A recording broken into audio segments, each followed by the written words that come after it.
The young Army snipers burst into laughter when they saw the old veteran's wooden rifle. "That ancient junk won't hit anything past 100 meters, Grandpa." But when his 5,000-meter kill shot shattered every record on the base, the general dropped everything and sprinted to the shooting range. Staff Sergeant Marcus Kane, 24 years old and the top sniper at Fort Campbell, had just finished setting a new base record with his state-of-the-art Barrett M82 rifle. The 50-caliber precision weapon, equipped with the latest digital scope and ballistic computer, had helped him achieve a 1,800-meter shot that morning. He was basking in the congratulations from his team when an old pickup truck pulled up to the sniper range.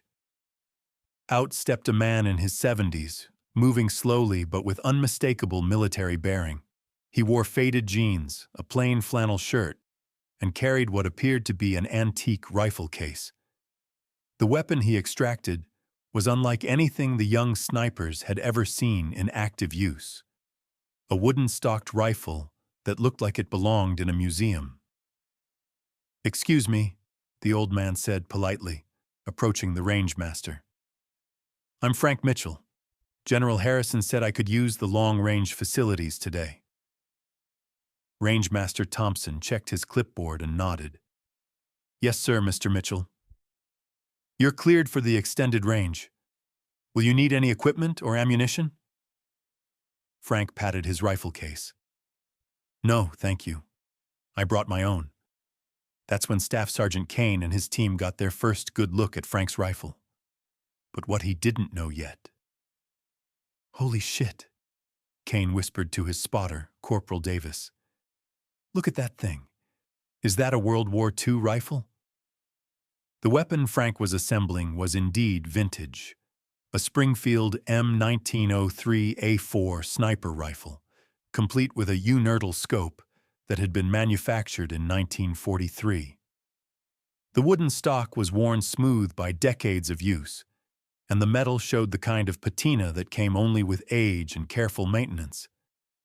Kane couldn't contain himself. "Hey, Pops, you sure you're in the right place? This is a precision shooting range, not a historical reenactment." Frank looked up from checking his rifle's action.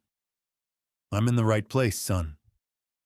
That ancient junk won't hit anything past 100 meters, Kane continued, loud enough for the other snipers to hear. "We're working with real precision weapons here." The other members of Kane's sniper team, all young, all equipped with the latest military technology, began gathering around to see the spectacle. Corporal Martinez, carrying his $15,000 custom rifle, shook his head in disbelief. "Sir, with all due respect," Martinez said, "maybe you'd be more comfortable at the basic rifle range. These targets are set up for extreme long-distance shooting. That's when everything changed." Frank finished his rifle inspection and looked at the group of young snipers surrounding him. "What's your farthest confirmed shot, son?" he asked Kane. Kane puffed up with pride. 1,847 meters. Set it this morning with my Barrett. New base record. "That's impressive," Frank replied genuinely. "Good shooting." "What about you, old-timer?" Kane asked with a smirk. "What's your personal best with that museum piece?" Frank was quiet for a moment, his eyes distant. "Hard to say exactly. Measurements weren't as precise back then." The young snipers exchanged glances and barely contained laughter. "Come on," Davis pressed. "Give us a ballpark." 500 meters? 800? Frank looked at his rifle, running his weathered hand along the worn wooden stock. The farthest confirmed was somewhere around 2,100 meters. But that was a long time ago, in very different circumstances. The laughter that erupted from Kane's team was loud and mocking. The biggest shock was still coming. 2,100 meters? Kane could barely speak through his laughter. With that antique? Bullshit. The effective range on that rifle is maybe 800 meters, and that's being generous. The scope alone is probably older than my grandfather, Martinez added, wiping tears from his eyes. Frank remained calm, continuing his rifle preparation. Different times called for different methods, son. Rangemaster Thompson, who had been observing the interaction with growing discomfort, approached the group. Gentlemen, Mr. Mitchell has range time reserved. I suggest we let him use it. Kane, emboldened by his team's support, made a proposition that would change everything. Tell you what, Pops. We've got targets set up at 2,000 meters for our advanced training. If your antique can hit anything at that range, I'll eat my words. And if he misses? Davis asked. When he misses, Kane corrected, maybe he'll realize this range is for serious shooters only. Frank looked at the target Kane was indicating, a silhouette barely visible in the distance. 2,000 meters? Too far for your museum piece? Kane taunted. Frank studied the target through his old scope, noting the wind conditions, the heat shimmer rising from the desert floor, and the atmospheric conditions that would affect his shot. I can try, he said simply. But wait, there's more. As Frank prepared for his shot, word spread around the base that something interesting was happening at the sniper range. Soldiers began gathering at safe distances to watch what many expected to be an embarrassing demonstration of how modern military precision had evolved beyond the capabilities of vintage equipment. Rangemaster Thompson called for a ceasefire and cleared the range. Frank took his position, settling behind his rifle with movements that spoke of decades of practice. Despite his age, his form was textbook perfect.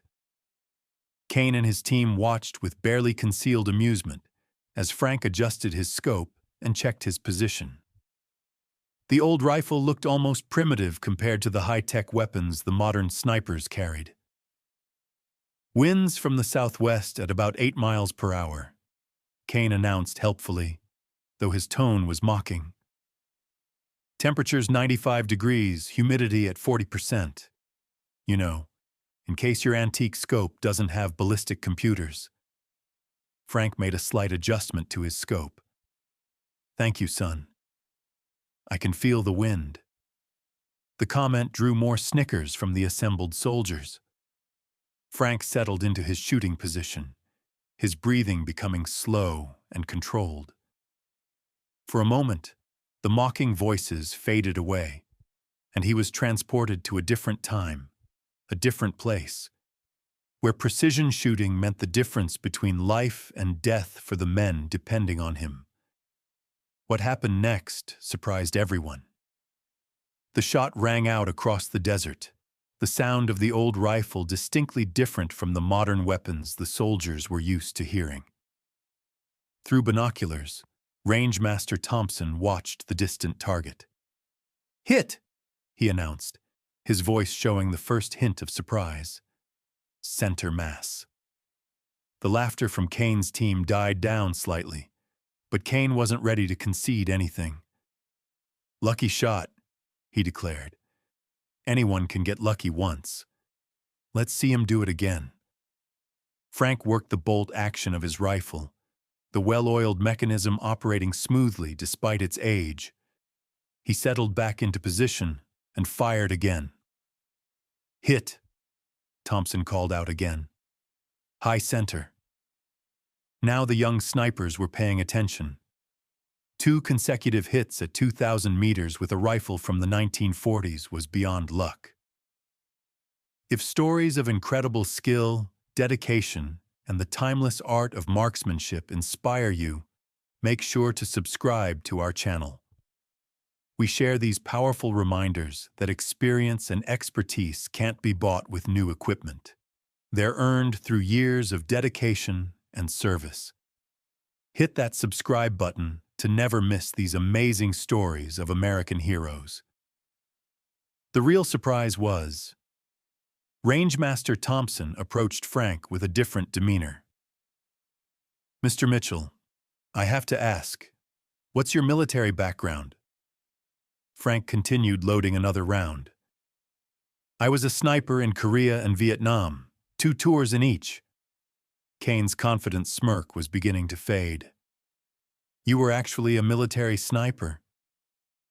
106th Infantry Division in Korea, then 1st Cavalry Division in Vietnam, Frank replied matter-of-factly. "This rifle went with me on both deployments." The atmosphere around the range was changing rapidly. The mocking laughter had been replaced by respectful attention. "Gentlemen," Thompson announced to the growing crowd, "we have a 2,100-meter target available on the extended range. Mr. Mitchell, would you be interested?" Frank looked through his scope at the distant target, barely a speck on the horizon. At that range, he would be shooting farther than most modern military snipers ever attempted, using equipment that was considered obsolete before most of these soldiers were born. "I can try," he said again, with the same quiet confidence. That's when the phone rang. Thompson's radio crackled with an urgent message from base command. "Rangemaster, this is Colonel Martinez. We're getting reports of unusual activity at your range. What's your status?" "Sir, we have a visiting sniper attempting an extreme long-range shot. Everything is safe and controlled." "How long range are we talking about?" Thompson looked at Frank, who was adjusting his position for the 2,100-meter shot. 2,100 meters, sir, with a 1943 Springfield." There was a pause on the radio. "Did you say 1943 Springfield? Who is this shooter?" "Frank Mitchell, sir. Says he's a veteran." Another pause, longer this time. "Thompson, hold that range. Do not let anyone leave. General Harrison is on his way." Everyone learned the truth, but the real shock. As Frank prepared for his shot at the seemingly impossible distance, a convoy of vehicles appeared on the horizon, racing toward the sniper range. The lead vehicle was flying a general's flag. Kane watched the approaching convoy with growing concern. "Who the hell is this guy?" he whispered to Davis. Frank, oblivious to the drama surrounding him, was completely focused on his shot. At 2,100 meters, he was pushing the absolute limits of his rifle's capability and his own skill, even in his prime. At 73 years old, with eyesight that wasn't what it used to be, the shot bordered on impossible. But as he settled behind his rifle, muscle memory took over. His breathing slowed, his heartbeat steadied, and the world narrowed to just him, his rifle, and the distant target. The vehicles screeched to a halt just as Frank squeezed the trigger. The shot seemed to echo forever across the desert silence. Thompson trained his binoculars on the distant target and went completely still. "Jesus Christ," he whispered, then caught himself. "I mean, it's a hit. Dead center." The crowd of soldiers erupted in cheers and applause.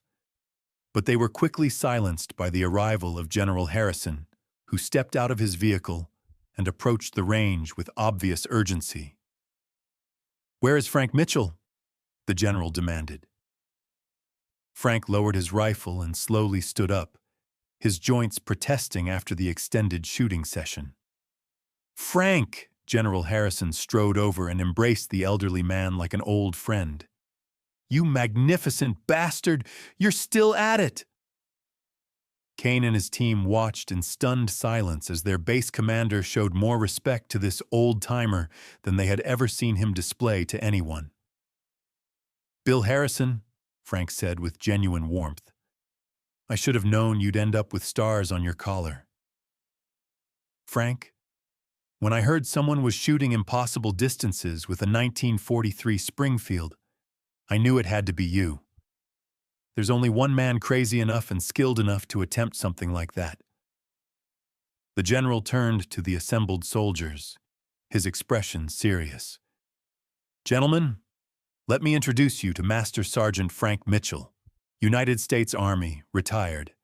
In Korea, this man held the record for longest confirmed sniper kill for 15 years.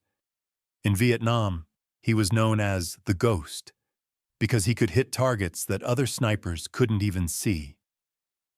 Kane felt his stomach drop somewhere around his ankles.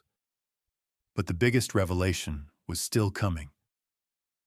"That rifle he's carrying," General Harrison continued, "has 127 confirmed enemy kills across 2 wars, and the man holding it has more successful long-range shots than any sniper in U.S. military history." Frank looked embarrassed by the attention. "Bill, that was a long time ago." "Frank, what was your longest confirmed kill?" Frank was quiet for a moment, then looked at his old rifle. 3,200 meters. Hill 881 South Vietnam, 1968. But the conditions were perfect that day. The number hit the young snipers like a physical blow. 3,200 meters was beyond the capability of most modern sniper systems, let alone a rifle from the 1940s. "How is that even possible?" Martinez whispered. General Harrison overheard the question. "Son, that's what happens when you combine natural talent with decades of experience and a rifle that's been perfectly tuned to its shooter's hands." Frank ran his hand along his rifle's stock. "This old girl and I have been together for 50 years. We know each other's quirks." Kane, humbled beyond words, approached Frank. "Sir, I owe you an apology. I was way out of line." Frank looked at the young sergeant with understanding eyes. "Son, you're a good shooter. I watched your 1,800-meter shot this morning. That was excellent work. But sir, you just shot 2,100 meters with a rifle that's older than my father." Frank smiled. "Different tools for different jobs. Your Barrett is a fine weapon, more accurate and reliable than anything we had in my day. But sometimes, old tools in experienced hands can still surprise people." The lesson that followed would become legendary at Fort Campbell. General Harrison organized an impromptu marksmanship seminar, with Frank demonstrating techniques that weren't taught in any modern sniper school. He showed the young soldiers how to read wind patterns by watching grass and dust. He explained how atmospheric pressure affected bullet trajectory in ways their ballistic computers couldn't fully account for. Most importantly, he taught them that marksmanship wasn't just about equipment. It was about patience, observation, and the mental discipline to make every shot count. "In my day," Frank explained to the fascinated soldiers, "you didn't get unlimited ammunition for practice. Every round was precious, so you learned to make each one perfect." Kane, now completely humbled, asked, "Sir, how do you maintain that level of accuracy at your age?" Frank smiled. "Son, marksmanship is like riding a bicycle. Once you truly learn it, you never forget. But more importantly, I never stopped practicing." The afternoon concluded with Frank attempting one final shot, this time at a target 2,500 meters away, a distance that pushed even his legendary skills to their absolute limit. As he settled behind his rifle for what would be his final shot of the day, the entire base seemed to hold its breath. The shot rang out across the desert, carrying with it decades of experience, skill, and dedication. Thompson's binoculars found the distant target. "Hit!" he announced, his voice filled with awe. "Direct hit!" The cheer that went up from the assembled soldiers could probably be heard for miles. Frank stood up slowly, his demonstration complete. He had proven that experience and skill could triumph over youth and technology. That respect should be earned through performance rather than assumption, and that sometimes the oldest tools in the most experienced hands could still accomplish the impossible. But what he had really proven was something more important, that true marksmanship was an art form that transcended equipment, and that the men and women who mastered that art deserved respect regardless of their age or the vintage of their tools. As Frank packed his rifle away, General Harrison pulled Kane aside. "Sergeant, I want you to spend some time with Frank before he leaves. Learn from him. That man has forgotten more about precision shooting than most snipers will ever know." Kane nodded, understanding that he had just been given an opportunity that few soldiers would ever receive. "And Kane," the general added, "next time you meet a veteran, especially one with a weapon you don't recognize, try asking about their experience before you start making assumptions. You might learn something." The story of Frank Mitchell and his 2,500-meter shot spread throughout the military community, becoming a legend told in sniper schools and shooting ranges around the world. The young soldiers at Fort Campbell learned more than marksmanship techniques that day. They learned about humility, respect, and the danger of underestimating someone based on their age or equipment. Frank's ancient rifle, dismissed as museum junk by soldiers a third his age, had delivered performance that exceeded the capabilities of weapons costing 10 times as much. But more importantly, Frank Mitchell had reminded everyone present that true skill isn't about having the latest technology. It's about dedicating your life to mastering your craft, regardless of the tools available to you. The 2,100-meter target that Frank had hit dead center was framed and hung in the Fort Campbell Sniper School with a simple plaque. Achieved by Master Sergeant Frank Mitchell, retired, using a 1943 Springfield M1903A4, proof that experience beats equipment. And Staff Sergeant Kane, who had started the day as the base's top sniper, ended it as Frank Mitchell's most dedicated student, learning that the greatest shots aren't always taken with the newest rifles, but with the most experienced hands. Sometimes the most powerful lessons come from being completely wrong about someone. And sometimes the most advanced technology in the world can't compete with 5 decades of dedication to perfection.